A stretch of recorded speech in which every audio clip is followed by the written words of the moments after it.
Good morning. कैसे हैं आप लोग? आई होप आप अच्छे होंगे। तो आप सभी का हमारे चैनल पे हार्दिक स्वागत है। Welcome back to our channel.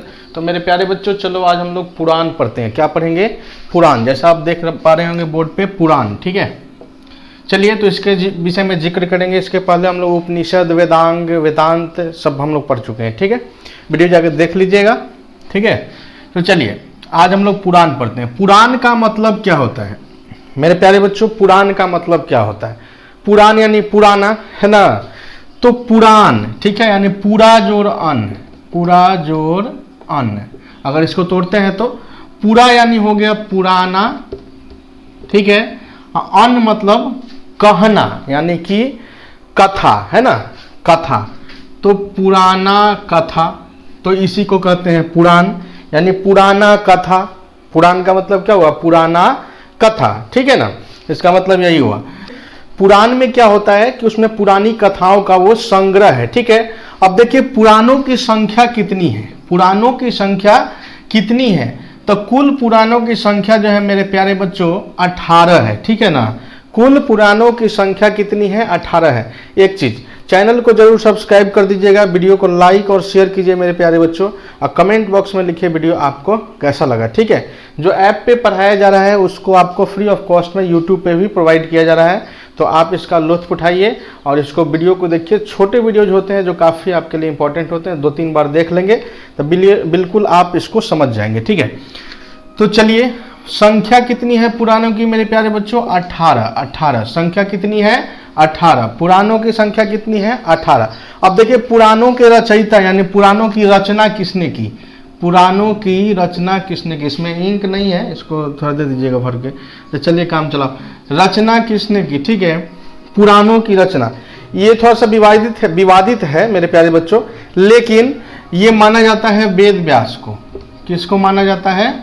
Ved Vyas को। ठीक है, वेद व्यास को माना जाता है पुराणों के रचयिता के रूप में, वेद व्यास को माना जाता है। ठीक है, ये आप कहेंगे कि वेद व्यास को पुराणों का रचयिता माना जाता है। और सबसे पुराना यानी सबसे प्राचीन पुराण कौन सा है? सबसे प्राचीन पुराण कौन सा है? तो कहीं कहीं सबसे प्राचीन पुराण शिव पुराण को माना जाता है।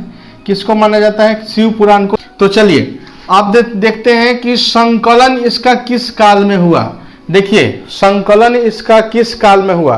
तो देखिए वेदों की रचना जब हुई उसके बहुत बाद, ठीक है ना, उसके बहुत बाद ये गुप्त काल में इन पुराणों का संकलन माना जाता है। गुप्त काल में इन पुराणों का संकलन माना जाता है कि गुप्त काल में इनका संकलन हुआ था। ठीक है, अब देखिए महत्वपूर्ण पुराण कौन कौन से हैं? कुल तो 18 है, लेकिन कुछ महत्वपूर्ण पुराण है जिसमें ऋषियों के, ऐसे तो सभी पुराणों में ऋषियों का वृतांत है, और कुछ पुराणों में राजाओं की वंशावली पाई जाती है, राजाओं का वृतांत है, कहानी है। ठीक है ना, तो यहाँ पे कुछ महत्वपूर्ण पुराण है जिन्हें हमको जानना चाहिए। जैसे मत्स्य पुराण हो गया, वायु पुराण हो गया, विष्णु पुराण हो गया, शिव पुराण हो गया, ब्रह्मांड हो गया, भागवत पुराण हो गया, ये सब है।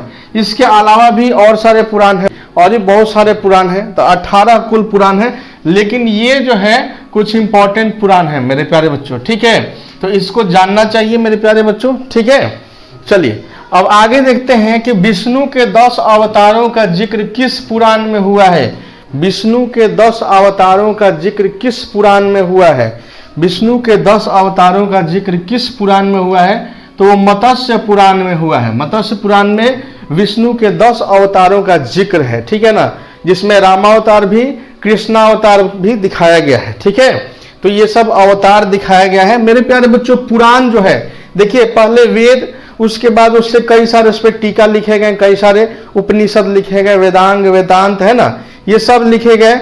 उसके बाद इसको सरल भाषा में, कहने का मतलब कि सरल, वेदों को सरल भाषा में समझने के लिए पुराण लिखा गया। ठीक है ना, वेदों को सरल भाषा में, आसान भाषा में समझने के लिए पुराणों की रचना की गई। ठीक है, और जब पुराण आया तो हिंदू धर्म, है ना, यानी कि ये जो धर्म कर्म वाला जो चीज है पूरा, वो काफी उसका प्रचार प्रसार हुआ। तो इन पुराणों में राजाओं की वंशावलियां, राजाओं की कहानियां, ऋषियों की कहानियां, अवतार के दर्शन, ये सब यानी दर्शन वगैरह सब देखने को इन पुराणों में मिलता है। ठीक है, मत्स्य पुराण में सातवाहन वंश का जिक्र है। मत्स्य पुराण में सातवाहन वंश का जिक्र है मेरे प्यारे बच्चों। सातवाहन वंश का जिक्र जो है वो मत्स्य पुराण में है। ठीक है, अगला देखिए मेरे प्यारे बच्चों, विष्णु पुराण में मौर्य वंश का जिक्र है। विष्णु पुराण में किसका जिक्र है? मौर्य वंश का जिक्र है। विष्णु पुराण में मौर्य वंश का जिक्र है। वहीं वायु पुराण में गुप्त वंश का जिक्र है। वायु पुराण में गुप्त वंश का जिक्र है। वायु पुराण में गुप्त वंश का जिक्र है। तो चलिए एक बार फटाफट देख लेते हैं पुराण क्या है। तो ये पुरानी कथाओं का संग्रह है पुराण, है ना। इससे क्या होता है, धर्म पर चलने के लिए इंसान के लिए सब उसमें लिखा गया है कि कैसे हमें धर्म के मार्ग पे, नीति के मार्ग पे हमें चलना है, किस प्रकार से जीवन व्यतीत करना है। उसमें राजाओं की वंशावलियां, उसके अलावा राजाओं की कहानियां, उसके अलावा की ऋषि मुनियों की कहानियां, अवतारों का उसमें वर्णन है। देखिए पुराणों की संख्या 18 है। संकलन गुप्त काल में हुआ। महत्वपूर्ण पुराण मत्स्य, वायु, विष्णु, शिव, ब्रह्मांड, भागवत और पुराण, ये सब है। विष्णु के 10 अवतारों का जिक्र मत्स्य पुराण में मेरे प्यारे बच्चों। मत्स्य पुराण में सातवाहन वंश में का जिक्र है। विष्णु पुराण में मौर्य वंश का जिक्र है और वायु पुराण में गुप्त वंश का जिक्र है। तो ये सब पॉइंट आप नोट कर लीजिएगा या स्क्रीनशॉट ले लीजिए। बहुत ही इंपॉर्टेंट पॉइंट्स है, एग्जाम में यहाँ से क्वेश्चन आ सकते हैं। और इसका रचनाकर्ता किनको माना जाता है? पुराणों के वेद व्यास को माना जाता है। तो मेरे प्यारे बच्चों, उम्मीद है आपको वीडियो अच्छा लगा होगा। काफी इंफॉर्मेटिव वीडियो है, इसलिए वीडियो को लाइक और शेयर अवश्य कीजिए। चैनल को सब्सक्राइब कर लीजिए, बेल आइकन दबा दीजिए, जिससे आप हमारे साथ जुड़े रहेंगे। Lot of thanks to all my lovely students. Bye bye and take care. जय हिंद।